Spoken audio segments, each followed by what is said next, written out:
एक आवाज़ जिसे सुनकर आज भी रूह कांप जाते हैं। अगर उस दिन को याद किए जाते हैं तो अंग्रेज़ों के प्रति इतना ज़्यादा गुस्सा आ जाता है। उस 10 मिनट में सब कुछ ख़त्म हो गया, किन्हीं के पूरे परिवार ख़त्म हो गए, तो किन्हीं के माता ख़त्म हो गए, किन्हीं के पिताजी ख़त्म हो गए, किन्हीं के 6-7 महीना के बच्चे ख़त्म हो गए। मतलब उस दिन इतने दर्दनाक हादसे हुए थे जिसको बयां करने में काफ़ी दुखद है। किन्हीं के गोद में लगाए वो बच्चे जो माता से सटे हुए थे, उनमें गोली चलाए गए थे। वो 10 मिनट के पल काफ़ी रूह कांप जाते हैं उसे याद करके। 13 अप्रैल 1919। तो बात यहाँ से शुरू होता है। जब प्रथम विश्व युद्ध खत्म हो गया था तो उस समय ब्रिटिश सरकार द्वारा एक कानून बनाया गया था। उस कानून को सिडनी रॉयल एक्ट के द्वारा बनाया गया था। तो उस कानून का नाम भी रॉयल एक्ट पड़ा था। उस कानून के तहत अगर किसी व्यक्ति पे शक है तो उसे गिरफ्तार कर लिया जाएगा बिना मुकदमे के।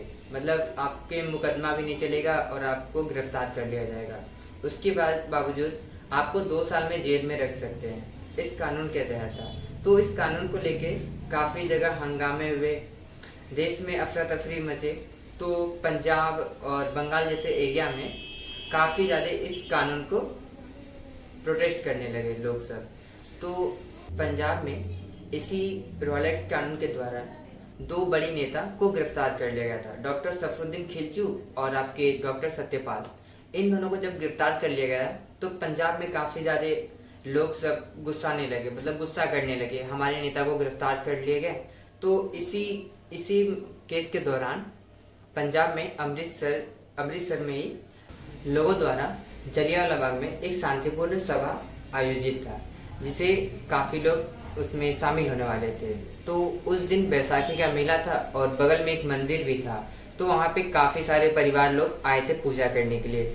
तो उन्हें पता चला कि यहाँ पे एक जलियांवाला बाग में शांतिपूर्ण सभा होने वाला है। तो वो लोग वहाँ जलियांवाला बाग में पहुँचे। तो करीबन जलियांवाला बाग में अप्रोक्स 10,000 लोग माने जाते हैं कि वहाँ पे पहुँचे थे। तो 10,000 व्यक्ति सब वहाँ पे थे। और उस समय वहाँ पे तो काफ़ी बड़े बड़े नेता सब भी आए थे। तो वो अपने भाषण दे रहे थे, तो ये लोग सुन रहे थे। तो उस समय जनरल डायर को पहुँच गई बात कि यहाँ पे सभा चल रहा है। तो जनरल डायर जो अपने रेजिमेंट है, Gorkha regiment, general R Dyer, उनको इत्तला किए। वो लोग उनको बोले कि आप जाइए यहाँ पे। तो उन लोगों का प्लानिंग क्या था ये तो नहीं पता, बट जैसे जनरल आर डायर पहुंचे जलियांवाला बाग तो उसमें जाने का रास्ता एक ही था, बट उसमें बाहर एक भी आने का रास्ता नहीं था। सिर्फ जाने का एक रास्ता था, जिन्हें जनरल आर डायर ने घेर लिया। और उस जगह पे अपने जितने भी सैनिक थे, मतलब कि करीबन 90 सैनिक थे जनरल आर डायर पास, वो 90 सैनिक वहाँ पे एक लाइन से वो लोग लग गए। अटेंशन बोल के वो लोग अपने बंदूक को टान लिए और कंटिन्यू लगातार 10 मिनट तक फायरिंग चला, जिसमें काफ़ी सारे लोग मारे गए। मतलब उस समय इतना ज़्यादा दुखद कहानी था, वो बयां करना मेरे लिए थोड़ा सा पॉसिबल नहीं है, क्योंकि काफ़ी तरह से छोटे बच्चे, बड़े बुजुर्ग, महिला, आपको बता नहीं सकता हूँ। काफ़ी सारे लोग मारे गए थे। करीबन सुनने में आया था 1,000 से प्लस लोग मारे गए थे और 2,000 से प्लस घायल हुए थे। ये कहना था उन लोगों का, बट ब्रिटिश सरकार द्वारा कहना था कि 379 के अप्रोक्स में लोग मारे गए थे और 200 के करीबन में घायल हुए थे। ये सच नहीं है। ये आपको जो कहा जाता है ब्रिटिश सरकार द्वारा, ये सच नहीं है। सच ये था कि उन लोगों के द्वारा वहाँ पे जो व्यक्ति थे उनका कहना था कि 2,000 करीबन लोग घायल हुए थे और 1,000 लोग मारे गए थे। तो बात यहीं पर ख़त्म नहीं होती है।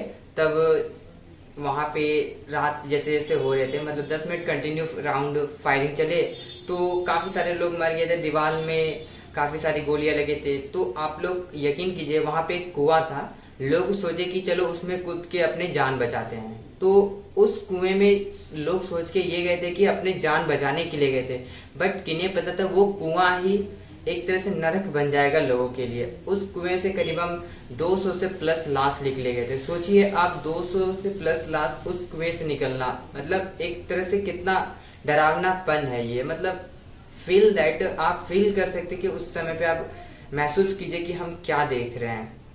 जनरल आर डायर ने उस कुएं के अंदर जितने व्यक्ति थे सबके ऊपर अंधाधुंध गोली चलाए, इतने गोली चलाए कि काफी लोग मारे गए। उसमें कितने लोग भगदड़ से मरे, कितने छोटे छोटे बच्चे चिपा चिपा के मर गए, मतलब बहुत सारे लोग जख्मी हो गए, बहुत सारे लोग मर गए।